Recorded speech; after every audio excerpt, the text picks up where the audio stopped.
pag-asa, ipinapakita mula kay Propeta Isaias ang larawan ng lingkod ng Diyos na tapat at masunurin sa kalooban ng Panginoon. Sa kabila ng pagdurusa at pag-uusig, ibinigay sa kanya ng Diyos ang kakayahang magpahayag ng salita na nagbibigay lakas sa mga walhina at kahit siya'y hinahamak at sinasaktan. Ito ay isang paalala na maging matatag tayo sa pananampalataya, lalo na sa gitna ng pagsubok. Atin pong pakinggan ang unang pagbasa.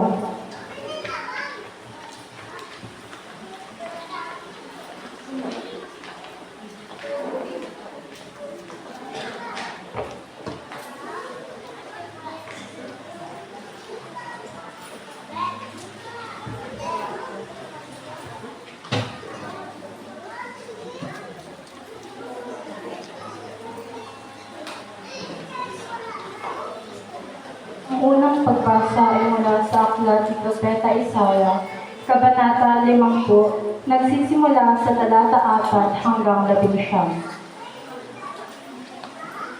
Ang makapangyarihang si Yahweh ang nagturo sa akin ng sasabihin ko, para tulungan ang mahihina.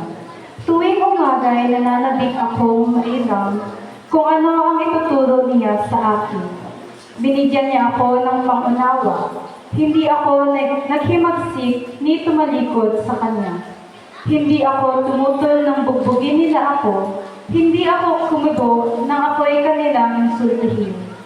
Pinabayaan ko silang bunutin ang buhok ko at balbas. Gayon din nang luraan nila ako sa mukha. Ang mga pagdustang ginawa nila ay di ko pinapansin, pagkat ang makapangyarihang si Yahweh ang tumutulong sa akin. Handa akong magtiis pagkat aking batid na ang sarili ko ay di mapapahiya. Ang Diyos ay malapit at siya ang magpapatunay na wala akong sala. May mga mahasbang maghabla sa akin, magharap kami sa hukuman, at ilahad ang kanyang mga bintang. Si Yahweh mismo ang magtatanggol sa akin. Sino ang makakapagpatunay na ako ay may sala? Mawawalang lahat ang nagbibintang sa akin. Magiging tila silang ulap na napaparag. Ito po ang salita ng Panginoon. Salamat sa Diyos.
ganitong pagbasa, ipinapahayag ang sulat ni San Pablo sa mga taga-Pilipos na halimbawa ni Cristo na bagamat siya ay Diyos, ay pinili niya magpakumbaba at maging katulad ng tao. Siya ay naging masunurin hanggang kamatayan sa krus. Bilang tanda ng kanyang wagas na pagmamahal at pagliligtas sa sangkatauhan, tayo ay inaanyayahan na ating tularan si Kristo sa kanyang kababaang loob at pagsunod. Naway matuto tayo isantabi ang ating sarili at unahin ang kalooban ng Panginoon. Sapagkat sa ganitong paraan, ating matatagpuan ang tunay na dangal at pagpapala. Ating pong pakinggan ang ikalawang pagbasa.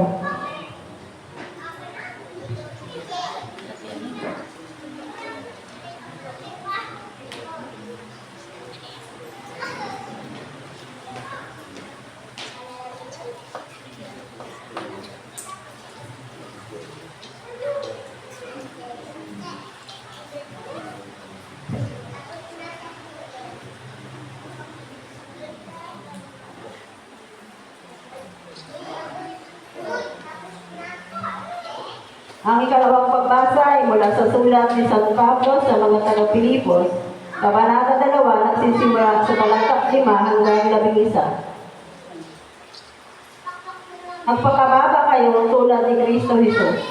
Kahit siya ay Diyos, hindi siya nabumilit na manatiling kapantay ng Diyos.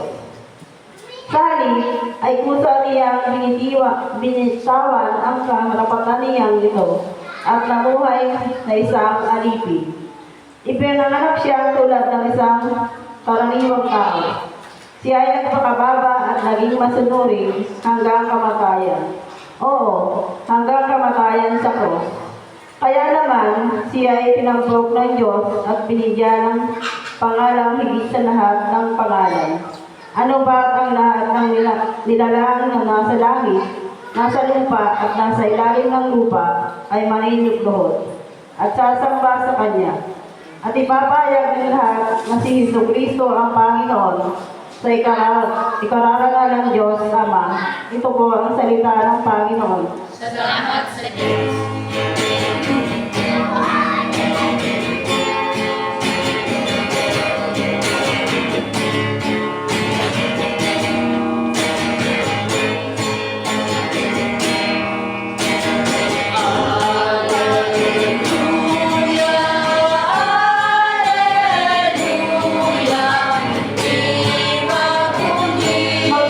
Magpinayo po ang lahat bilang pagpapalagay sa ating banal na Ebanghelyo. Ng Panginoon ating dakila, ng Panginoon tagapagligtas. Purihin ang Diyos, purihin ang Diyos. Alleluia, alleluia. Alleluia,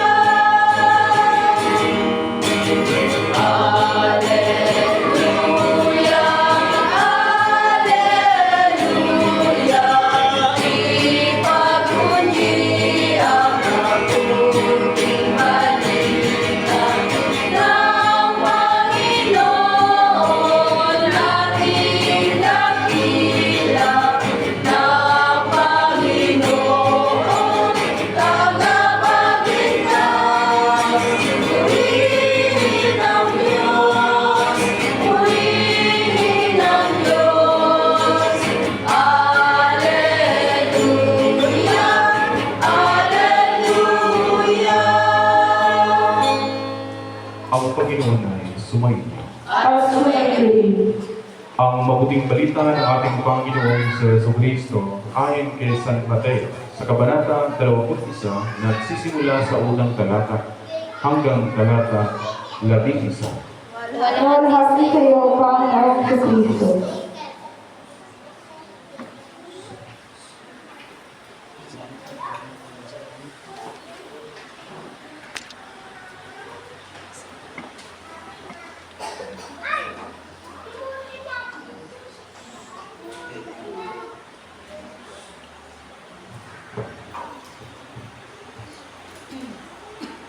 Malapit na sila sa Jerusalem. Pagdating nila sa Bethpage, sa bundok ng mga Olivo, pinauna ni Jesus ang dalawang alagad. Sinabi niya sa kanila, "Pumunta kayo sa susunod na nayon. Makikita ninyo roon ang isang inahing asno na nakatali, kasama ang kanyang bisiro. Kalagin ninyo at dalhin dito. Kapag may sumita sa inyo, sabihin ninyo kailangan ng Panginoon at hindi na kikibo iyon. Nangyari ito upang matupad ang sinasabi ng propeta. Sabihin ninyo sa lungsod ng mga Siyon, masdan mo dumarating ang iyong hari. Siya'y mapagkumbaba, nakasakay sa isang asno, sa isang bisiro ng isang asno." Lumakad nga ang mga alagad at ginawa ang iniutos na Jesus. Dinala nila ang inahing asno at ang bisiro. Isinapi nila sa likod ng mga ito ang kanilang balabal at sumakay sa Jesus. Maraming naglatag ng kanilang balabal sa daan. Ang iba naman pumutol ng mga sanga ng kahoy at inilatag din sa daan. Nagsigawan ang mga taong nauuna at sumusunod sa kanya. "Mabuhay ang anak ni David. Pagpalain ang dumarating sa ngalan ng Panginoon. Purihin ang Diyos." Pagpasok ni Jesus sa Jerusalem, nagulo ang buong lungsod. "Sino kaya ito?" tanong nila. "Sa Jesus na propetang taga Nazareth, Galilea." Sagot naman ng karamihan. Mga kapatid, ang mabuting balita ng ating Panginoong sa Jesucristo. Papuri sa iyo, Panginoong Kristo. Magsiyapo po ang lahat.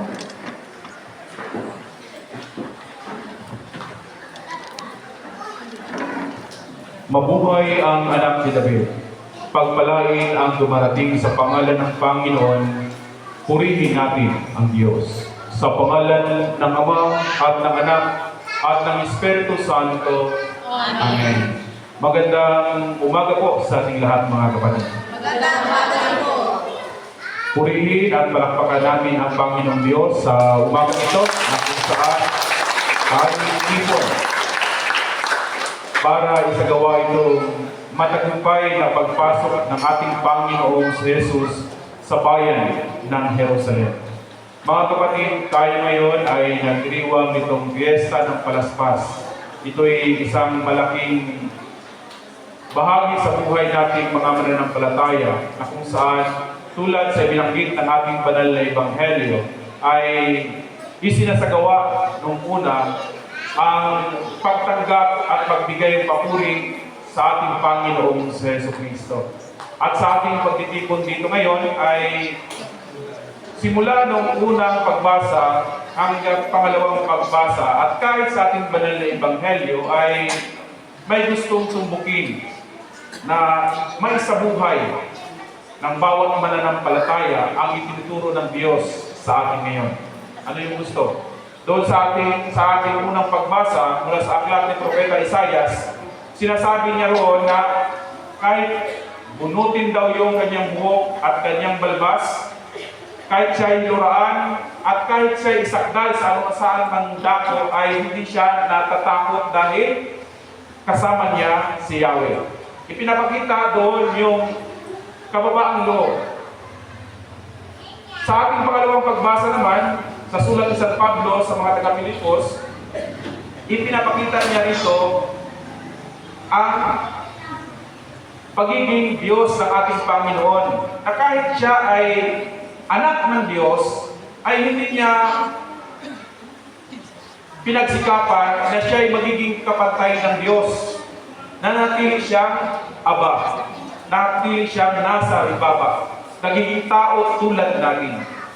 At sa ating banal na Ebanghelyo naman, si Jesus na anak ng Diyos ay pumasok sa bayan ng Jerusalem, nakasakay sa isang asno, bisiro ng isang asno. Pag sabihin natin asno, yung maliit na ito'y kabayo. Ang hamon sa bawat isa sa atin dito ngayon, may tatlong dapat nating pagnilayan. Una, yung kababaang loob. Pangalawa, yung papuri. Pangatlo, yung pagliligtas. Una, ang kababaang loob. Mga kapatid, sa ating pagtitipon dito ngayon, ay tayo ay tinuturuan ng Diyos na manatili yung ating mga paa sa lupa. Ano man ang abot natin sa buhay, ay tayo nanatiling magiging simple. Dahil ang ating Panginoon ay pumasok sa Jerusalem, hindi para ipakita na siya ay anak ng Diyos. Hindi ipinapakita niya na siya ay Diyos. Kundi ipinapakita niya yung kanyang kababaang loob. Sumakay sa isang bisirong asno. Itinuturo sa bawat isa sa atin na ang pagiging hari ay hindi dapat lamang tinitingala, kundi merong kababaang loob. Pangalawa ay yung papuri. Minsan tayo ay nangangailangan din tayo ng appreciation. Kailangan din natin, minsan ay sa ating pagsusumikap sa buhay natin ito ay talagang gusto din natin na marirecognize yung ating mga ginagawa. Pag yung ma-appreciate ng iba, na sabihin ng iba, ay nakaganda naman yung kanyang ginagawa. Pero ating pakatandaan mga kapatid, na sa panahon ito, sa panahon ng palaspas, kung ating titingnan, yung audience na sumisigaw, purihin ang anak ni David, purihin ang Diyos, ay siya rin sumisigaw nung panahon na si Jesus ay nasa harap ni Poncio Pilato. Ano yung sinisigaw ng mga tao roon? Ipako siya sa cross. Ipako siya sa cross. Di ba? Kaya sa buhay natin, kinakailangan pagsumikapan natin na purihin tayo, hindi ng mga tao, dahil ang pagpapuri ng mga mula sa tao ay temporary lamang. Madaling magbago. Pagsikapan natin na sa buhay natin ay kinakailangan, kahit hindi man nakikita yung magandang ginagawa mo ng mga tao, pero nakikita ng Diyos yung iyong kabutihang ginagawa. Ito yung dapat natin pagsumikapan mga kapatid. Sa panahon ng palaspas, sa piyesta ng palaspas na ito, ay pagsikapan natin na may sa buhay natin yung kalooban ng Diyos. Hindi man ito na-appreciate ng ibang tao, tinutulog sa pangalan iba, di ba? Pero alam natin na yung ating ginagawa ay bukal sa ating kalooban, at hindi man tayo nakikita ng iba, alam natin na nakikita tayo ng Diyos. At yung ating pangatlong hamon sa buhay natin ito ay yung pagliligtas. Si Jesus ay pumasok sa bayan ng Jerusalem sa isang simpleng bagay, sa isang simpleng pagkakataon, sa isang simpleng sitwasyon. Ipinapakita niya rito yung pagliligtas ay hindi lamang sa isang bagay na kung saan ay kailangan kang nasa itaas. Ang pagliligtas ay ipinapakita ng ating Panginoon sa umagang ito ay yung bagay na kung saan ay hindi pala kailangan na magiging matikas. Dahil yung inaasahan ng mga Israelita noon ay yung isang Mesiyas na magliligtas sa kanila ay isang hari na malakas, makapangyarihan, at may kakayanan na ihaahon sila sa pagkaalipin ng Roma. Pero baliktad yung ipinapakita ng ating Panginoon.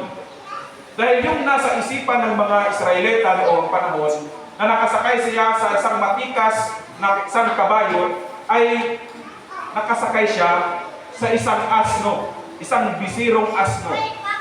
Kung ating titingnan na ipinapakita ng ating Panginoong Jesus yung tunay na kapangyarihan. Ang tunay na kapangyarihan ay yung may kababaang loob. Hindi pala kinakailangan marami kang pera.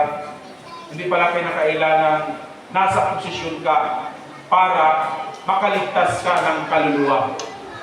Kinakailangan lamang magiging simple at magiging totoo ka at tinutupad mo ang kalooban ng Diyos. Mga kapatid, ang hamon sa bawat isa sa atin dito ngayon ay naway wag lamang tayo puro sigaw. O sana ni David, mabuhay ang anak ni David, pagpalain ang dumarating sa ngalan ng Panginoon, purihin ang Diyos. Naway hindi lamang sa mga sigaw, kundi naway maipapakita ito sa pamamagitan ng ating paggawa ng kabutihan. Ito yung pagsikapan natin. Walang silbi yung ating ginagawa na kahit anong pang gawin natin pagsasabuhay ng palaspas o kahit ano pang gawin natin ng mga palaspas kung hindi natin isinasabuhay kung ano yung mensaheng ipinapaabot ng Diyos sa atin ay magiging walang saysay ang lahat. Kaya sana sa umagang ito, sa piyesta ng palaspas, sa pagpasok natin sa mahal na araw, sa paglalakbay natin sa buhay natin ito, naway tingalain natin ang Panginoong Diyos sa kanyang kababaang loob na ginagawa para sa ating lahat, para sa kaligtasan ng bawat isa sa atin. Ito yung pinakamagandang ginagawa ng ating Panginoon, na bago niya simulan ang kanyang pagpapakasakit, ay ipinapakita niya sa bawat isa sa atin yung tunay na misyon, ang kababaang loob na ipinapaabot sa bawat isa sa atin dito ngayon. Kaya sana ang tangan nating palaspas, hindi lamang simbolo, kundi ito'y pagpapahayag ng ating matibay na pananampalataya sa Diyos.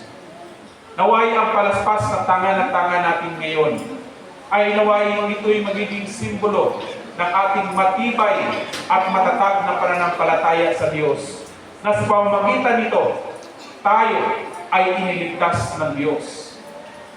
Naway hindi lamang magiging simbolo ng pagpapadikit ng ating mga palaspas sa ating mga dingding, sa ating mga bintana, sa ating mga pintuan.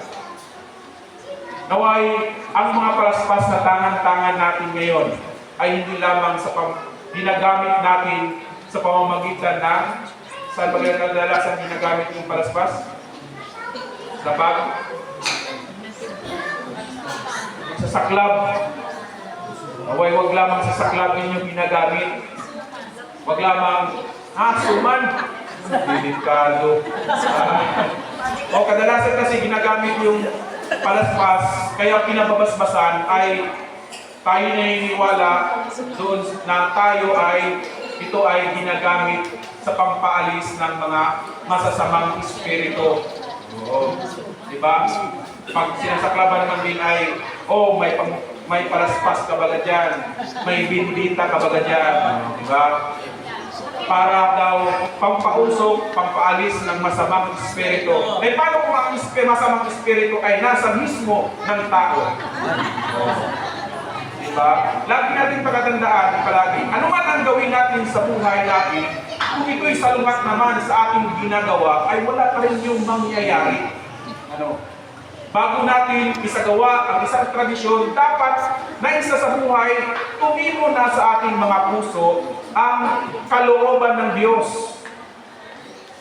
Dahil sa atin dito sa Palm Sunday, pagpasok ni Jesus sa bayan ng Jerusalem, ay dito, ipinapahayag niya na, ipinapakita at ipinabadama na sa bawat isa sa atin yung pagpapatawad, yung pagmamahal, para tayong maligtas. Kung more on tradition lamang tayo, yun nga, sabi ko sa inyo, yung mga palaspas ay ginagamit sa pagsaklab. Paano kung maalis yung masamang espiritu, kung mismo nagpapasaklab ay nandun na mismo sa kanyang kaloob-looban yung masamang espiritu? Diba? Wala kayong magiging silbi.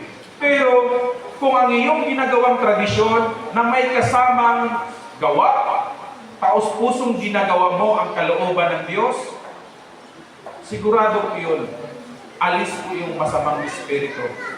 Diba? Dahil kung simulan natin yung paglalakbay sa panahon ng Kwaresma, anong unang araw? Yung unang araw ng Kwaresma, yung Ash Wednesday, ano yung Ebanghelyo? Ito'y patungkol sa tukso. Pero nilabanan ng Diyos yung tukso, kaya lumayas yung demonyo. Lumayas yung masamang espiritu. Ganun din dapat tayo. Dapat nasa kaloob-looban na natin yung Diyos, isinasabuhay na natin ang kalooban ng Diyos para yung masamang espiritu ay umalis sa atin. Kaya lamang sa buhay natin ay para bagang ang ating pananampalataya sa ating Panginoon ay parang kasunduan. Panginoon, magsimba ako pag ipagkaloob mo sa akin yung ganito. Panginoon, magsimba ako pag meron na akong ganito. Panginoon, magsimba ako pag malakas na ako. Panginoon, pag meron na akong, pag makapagtapos na yung aking mga anak, ako po'y ialay ko ang aking sarili sa iyo. Di ba madalas ganun yung ating mga ginagawa? Nagkikipagkasundo tayo sa ating Panginoong Diyos. Pero ang mensahe ng ating nitong panahon na ito, ang Piyesta ng Palaspas ay pumasok si Jesus hindi upang makipagkasundo sa atin, kundi upang tayo'y iligtas. Kaya sana mawala na yun sa ating isipan yung pananampalatayang pagkikipagkasundo. Dahil mas lalo tayong nagkakasala. Ano? Bakit? Dahil pag malakas na, yung iba ay hindi na nagsimba dahil mas lalo hindi nakapagsimba, malakas na, nakalaya na sa kanyang nararamdaman. Yung iba ay pag meron ng ganito ay mas lalo nang hindi nakapagsimba dahil marami nang ginagawa. Diba? Kaya dapat yung ating pananampalataya ay nakaugnay palagi sa kalooban ng Diyos. Yung kanyang mabuting gawa na ipinapakita sa atin ngayon sa panahon ng Piyesta ng Palaspas. Makipagkasundo tayo ng Diyos, hindi lamang basta tayo magkasundo, kundi maisa sa buhay natin ang kalooban ng Diyos. Kaya sana hindi lamang tayo puro sigaw, kundi naway sabayan din natin ng ating patuloy na paggawa ng kabutihan upang sa ganon tayo ay patuloy na purihin ng ating Panginoon. Kalugdan tayo palagi sa ating mga ginagawa. Sa buhay na ito, kung ito'y nagmula sa ating mga puso at ito'y inialay natin para sa Diyos. Kaya sana sa lahat ng narito ngayon, sa umaga na ito, sa Piyesta ng Palaspas na naikiisa sa pagdiriwang itong banal na Eucharistia, naway ang mga palaspas na tangan ng bawat isa sa atin ay mas simbolo ng ating masidhing o pagsusumikap na para may alay ang ating mga sarili sa patuloy na paggawa ng kabutihan sa ating Panginoon. Kaya nawa sa lahat na nakikiisa sa pagdiriwang na ito, patuloy nawa kayong pagpalain ng buong may kapal. Mabuhay ang anak ni David. Pagpalain ang dumarating sa ngalan ng Panginoon. Purihin natin ang Panginoong Diyos. Sa pangalan ng Ama at ng Anak at ng Espiritu Santo. Amen. Magsitayo po ang lahat.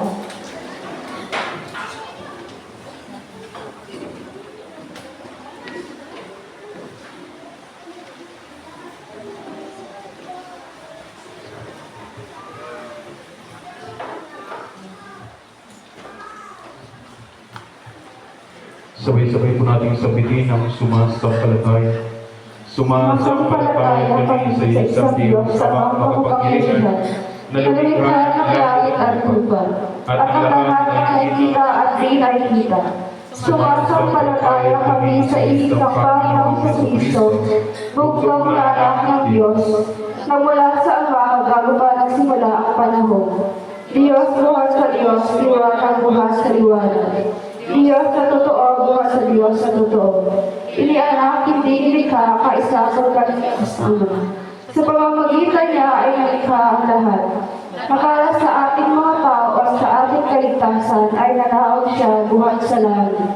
Sa pamamagitan ng kapangyarihan ng Espiritu Santo ay ipinanak siya ni Maria Virgen at naging tao. Ipinako sa krus na alang sa ating noong panahon ni Poncio Pilato. Nagpakasakit, namatay at inibig, at muling nabuhay sa ikatlong araw sa katuparan ng mga kasulatan. Umakyat siya sa langit at nalulok sa kanan ng Ama.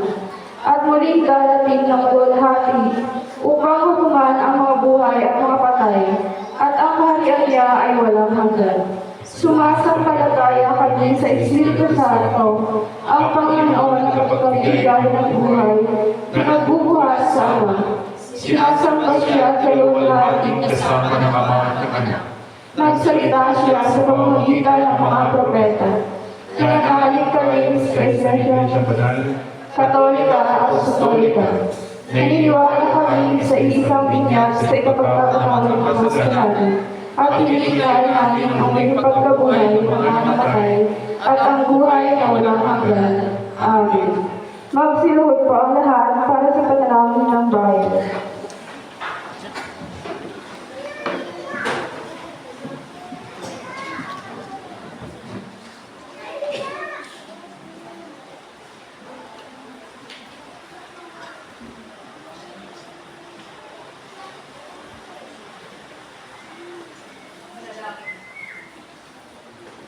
Manalangin tayo para sa buong Iglesia ni Jesucristo at para sa lahat ng tao ayon sa kanilang pangangailangan. Makapangyarihan at walang hanggang Diyos, itinuro mo sa amin sa pamamagitan ng iyong banal na salita na manalangin at magpasalamat para sa lahat ng tao. Isinasamo namin ngayon sa iyo na tanggapin ang aming mga panalangin na niaalay namin sa iyong makadiyos na kamahalan. Kami nananalangin. Panginoon, painggan mo ang aming panalangin. Idinadalangin namin ang iyong banal at pangkalahatang iglesia, lalong-lalo na ang Iglesia Filipina Independiente dito sa barangay ng Yuok. Puspusin mo ito ng katotohanan, katwiran at kapayapaan, at ipagkaloob mo sa lahat ng sumasampalataya sa iyong banal na pangalan na magkasundo sa katotohanan ng iyong banal na salita at sama-samang mamuhay sa pagkakaisa at pag-ibigan. Kami nananalangin. Panginoon, painggan mo ang aming panalangin. Bigyan mo ng biyaya ang mga makalangit ang lahat ng obispo, pari, diakono at mga seminarista. Lalong-lalo na si Most Reverend Joel O. Bernares, ang aming obispo Maximo, si Right Reverend Arnold M. Damayan, na aming obispo diocesano, at si Reverend Father Randy C. Madhos na aming pari. Sa pamamagitan ng kanilang pamumuhay at pagtuturo, ay maipahayag naman nila ng buong katapatan ng iyong tunay na bibigay buhay na salita at mapamahalaan ang iyong mga banal na sakramento. Kami nananalangin. Panginoon, painggan mo ang aming panalangin. Isinasamo rin namin na patubayan mo ang mga puso ng lahat ng namumuno sa pamahalaan ng bayang ito at sa iba't ibang bansa.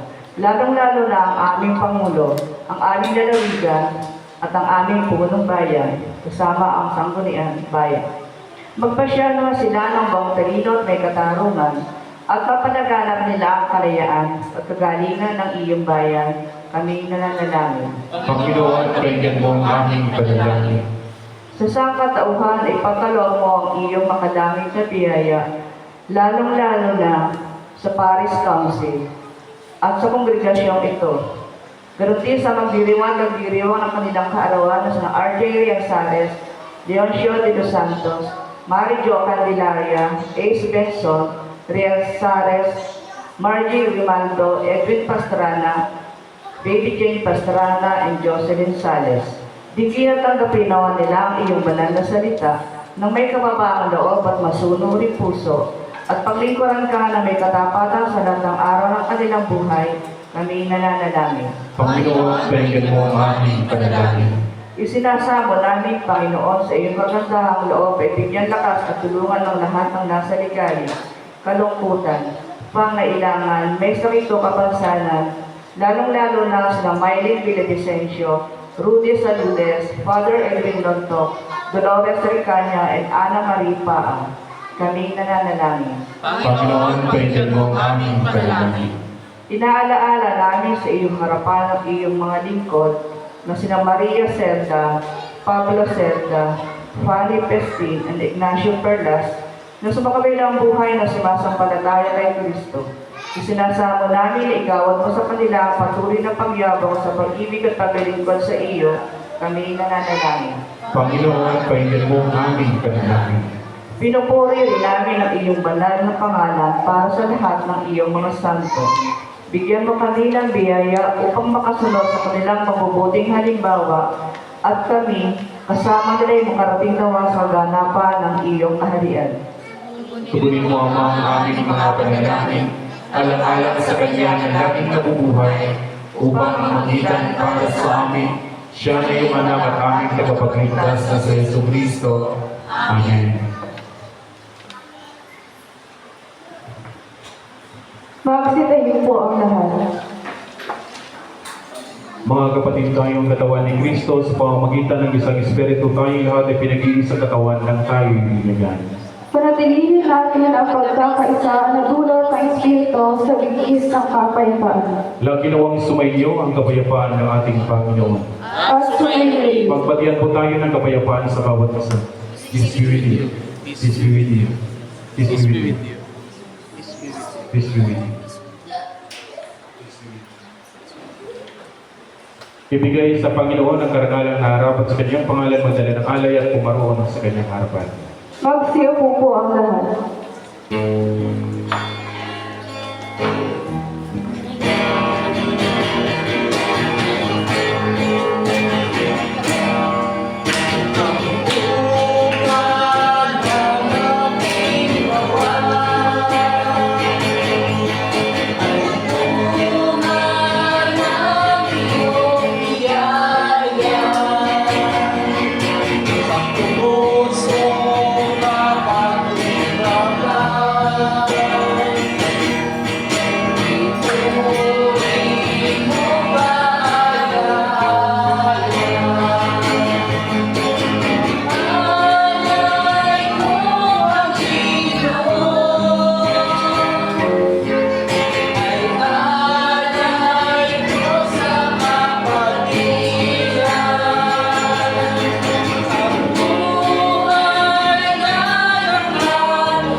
tayo po'y manalangin.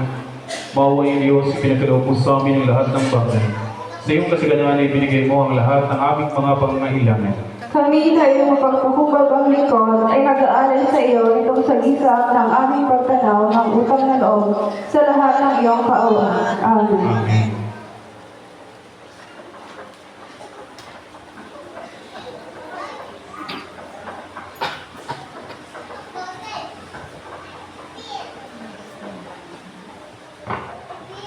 Tayo po'y manalangin para sa tinapay.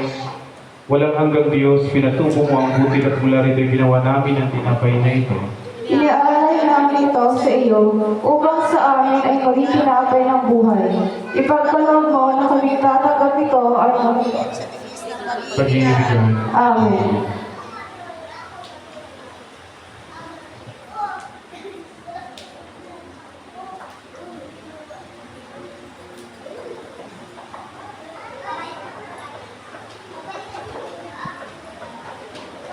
Kayo po'y manalangin para sa alak.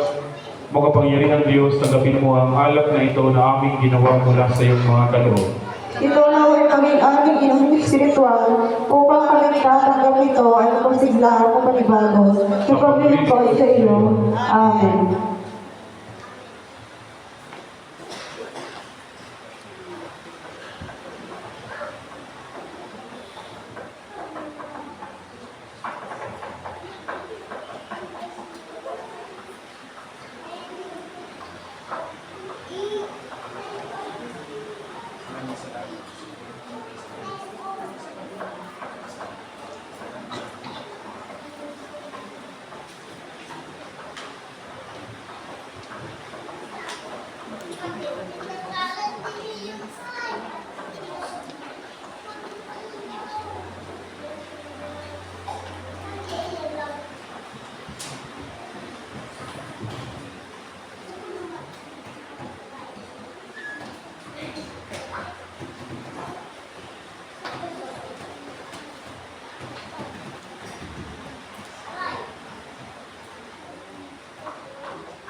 So, patuloy po ng ating pagdiriwang itong banal na misa, ang lahat ng ito inialay natin sa ating Panginoong Diyos. Pasasalamat para sa lahat ng biyaya na pinagbilog niya sa atin, lalong-lalo ng biyaya ng buhay. Naway sa pagdiriwang po natin itong fiesta ng Palaspas ay tayo patuloy na tunguhin ang misyon ng ating Panginoong Diyos sa buhay natin ang kanyang katuruan. At naway patuloy na kayong ingatan ng ating Panginoong Diyos sa pamamagitan ng kanyang Espiritu Santo. Ganun din po sa banal na misang ito, inialay din po natin ito para sa ating mga kapatid na ngayon nagdiriwang at magdiriwang pa ng kanilang mga karawan. Lalong-lalo na kina R.J. Rianzares, Dionisio de los Santos, Marijo Candelaria, Ace Benson Rianzares, Margie Grimaldo, Edwin Pastrana, Baby Jean Pastrana, at yun din po sa ating kapatid na si Jocelyn Sales, na naway patuloy na kayong pagkalooban ng marami kalawang kaarawan sa inyong buhay. Pero din po ang sponsor sa umagang ito, ang konseho itong parokya ni Berhen ng Biglang Awa, na naway mapamasiwaan nawa ninyo ang misyon ng ating Panginoong Diyos sa pamamagitan ng parokyang ito. Ganun din po sa banal na misang ito ay isama din po natin sa ating mga kaisang panalangin ang ating mga kapatid na may mga karamdaman. Tulungan natin sila sa pamamagitan ng ating mga panalangin, lalong-lalo na sina Maylene de Vicencio, Rode Saludes, Father Edwin Lunto, Dolores Recania, at yun din po kay Ana Marie Paa, na naway magkalooban sila ng Panginoong Diyos na malakas na pangatawan. Ganun din po sa banal na misa ito, inialaala din po natin ang mga kaluluwa ng ating mga kapatid na sumakabilang buhay na. Lalong-lalo na ang mga kaluluwa na Maria Zelda, Pablo Zelda, at yun din po ang kaluluwa ni Pani Christine. Naway pagkaloob ng Panginoong Diyos sa kanila ang katahimikan para sa kanilang mga kaluluwa. Manalangin tayo mga kapatid upang ating hain marapat sa Diyos, amang makapangyarihan. Sa gabi nawa ng Panginoon, ang ating hain sa iyong huli at ikalulahati ng kanyang pangalan. Sa ating mabubuti at nabuo niyang iglesia.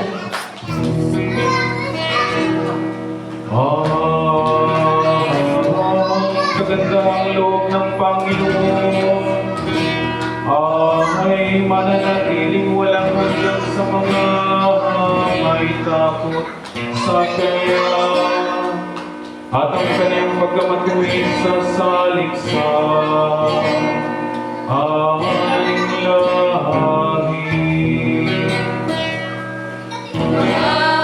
Laging sa mga sumusunod sa kanyang hirap at nakalalang sinunod sa kanyang pautusan. Hinihinatag ng Panginoon ang kaniyang luklukan sa langit, at ang kaniyang paghahari ay sumasakyan sa lahat. Purihin ang Panginoon, kayong lahat niyang mga anghel, tayong may lakas at kapangyarihan, na lumalaliwa sa Kanya ang salita. Purihin niyo ang Panginoon, kayong lahat niyang mga hukbo, kayong mga lingkod niya na sumusunod sa kanyang kalooban.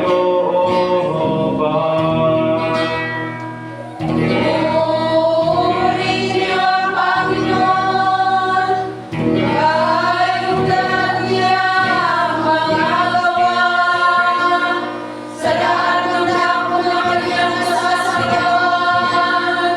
Purihin ang Panginoon. Ang Panginoon ay sumaninyo. At sumain rin. Itaas ang inyong mga puso. Tinatas namin sa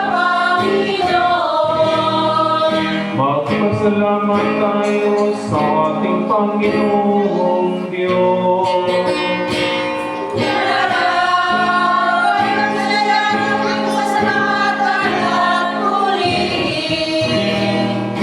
Tunay na marapat, aming tungkulin at kaligayahan. Lagi at sanma na magpasalamat sa iyo, O Panginoon, banal lamang, makapangyarihan at walang hanggang Diyos. Kaya nga, kasama ng mga anghel at mga arkanghel at ang lahat ng lipunan ng langit, kung nagalakan namin pinapahayag ang iyong kalwalhatian, laging nagpupuri sa iyo at nagsasabi, Banal Panginoong Diyos, langit po,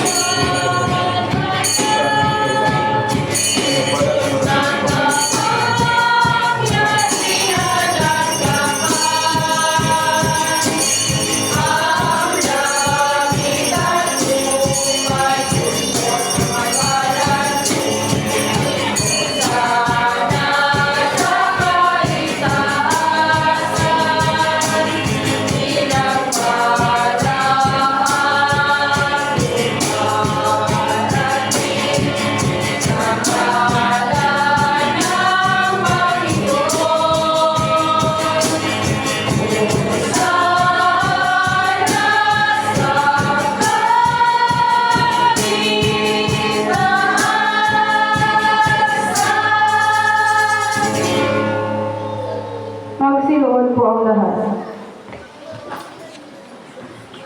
lahat ng kalwalhatian ay sa iyo, Diyos, na mapangyarihan amang makalan.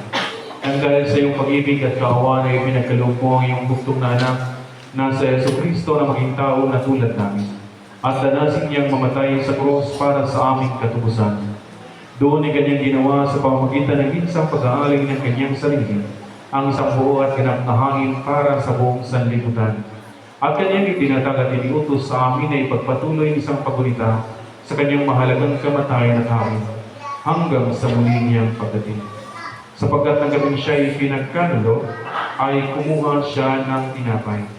At nang siya magpasalamat sa iyo, ito'y kanyang piniraso at ibinigay sa kanyang alagad at sinabi, Kunin, kanin, ito ay katawan ay pinagkaloob ko sa inyo, gawin ninyo ito sa pag-alaala sa akin.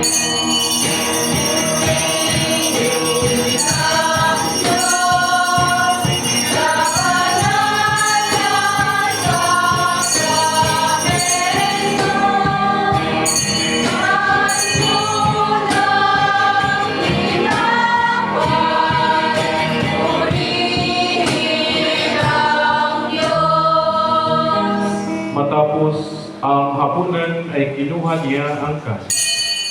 At nang siya magpasalamat, ito'y kanyang ibinigay sa kanila at sinabi, Inumin niyo ito, kayong lahat, sapagkat itong aking dugo ng bagong tipan ay binubuhos ko para sa inyo at para sa marami, sa magpatawad ng inyong mga kasalanan kailanman, at inumin niyo ito ay gawin sa pag-alaala sa akin.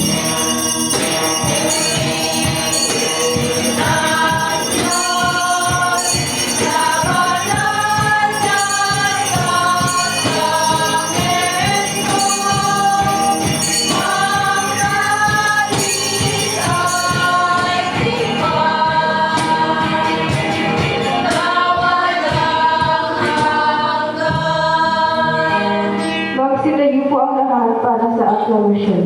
Sabay-sabay po nating ipahayag ang misteryo ng ating pananampalataya. Si Kristo ay namatay, si Kristo ay nabuhay, si Kristo ay muling nagising.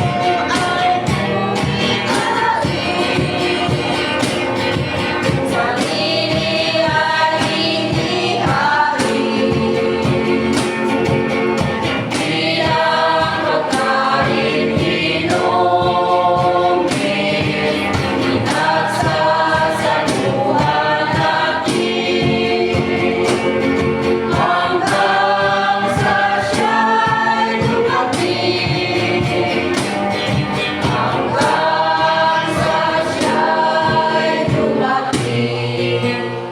Kaya nga, Panginoon at Amang Makalangit, ginaganap namin ang iyong mga paglingkod na palaalang iniutos ng iyong anak.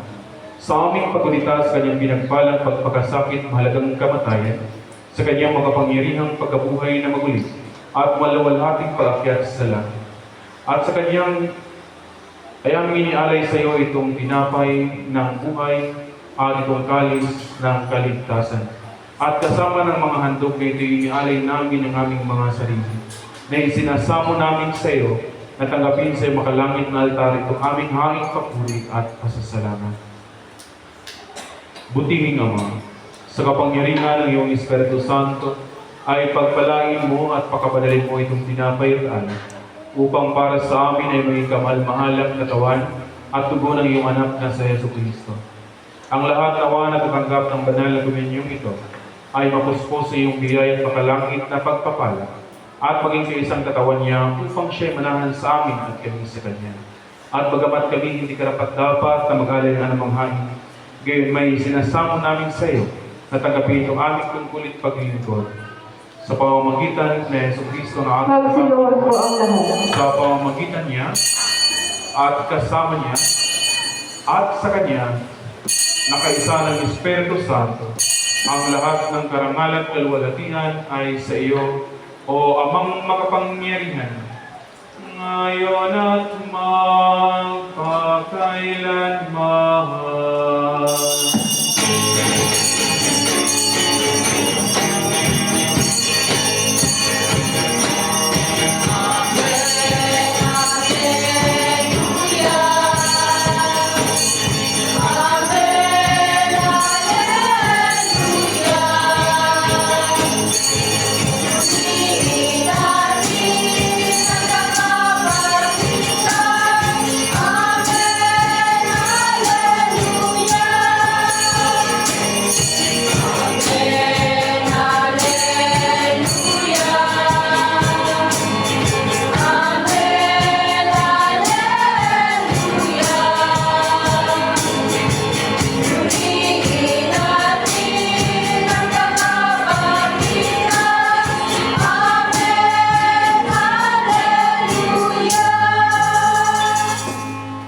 At tulad ng itino, sa atin ang ating tagapagligtas na si Yesu Kristo, tayo na magsitayo mo ang lahat at hawak-hawak na tayo na ating mga kumain sa kanyang sa aming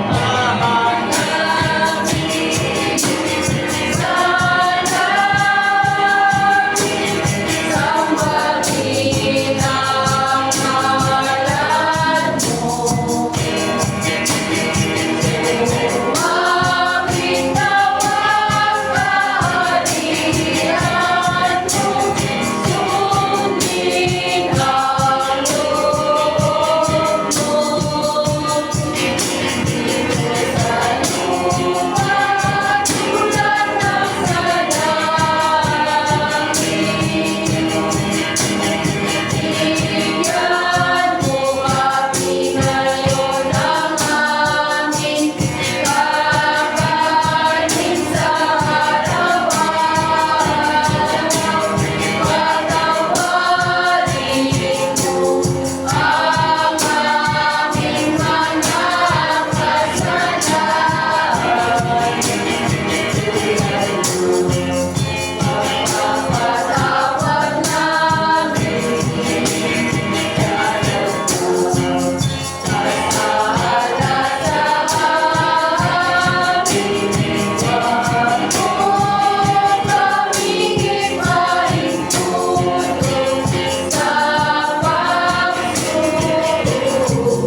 Panginoon, isinasamo namin sa iyo, iligtas kami sa lahat ng masama.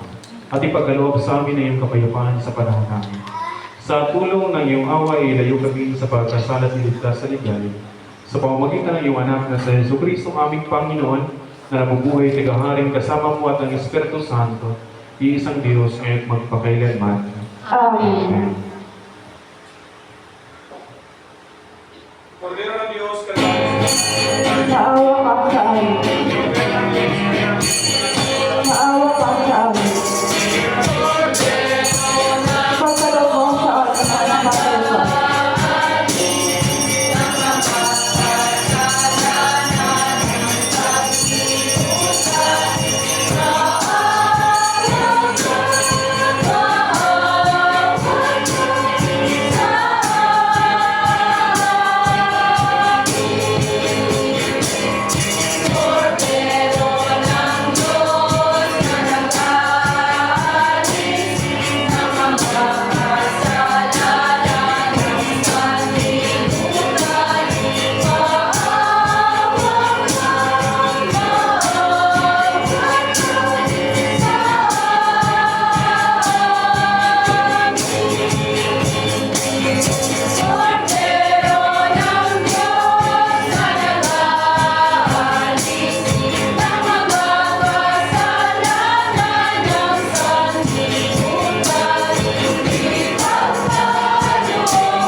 Sabay-sabay po tayo lahat. Dumudulog kami sa iyong mapagmawaing Panginoon. Na hindi nagtitiwala sa sarili namin pagkakatuloy, kundi sa iyong maraming kabilang awa. Hindi karapat-dapat ang pamulot sa mga kasalanan ng kapara. Subalit iba sa iyo ang pagkakawin. Pagkaloob mo sa amin kung kayo, hindi Panginoon, na aming pagkapi na katawan ng iyong halalanan na si Kristo, at inumin ang kanyang dugo, upang kami na pinalalakas at pinaghimabago ng kanyang buhay, ay manahan sa kanya at siya sa amin. Magpakailanman. Amen. Amen. Mga kapatid at mga kaloob ng Diyos para sa bayan ng Diyos, punin ninyo ang mga ito sa pag-alaalang ibinigay ni Kristo ang kanyang sarili para sa inyo at tanggapin ninyo siya sa inyong mga puso sa pamamagitan ng pananampalataya ng may pasasalamat. Ang katawan at dugo ni Kristo. Amen. Magsiupo ang lahat at ating handa ang sarili para sa banal na komunyon.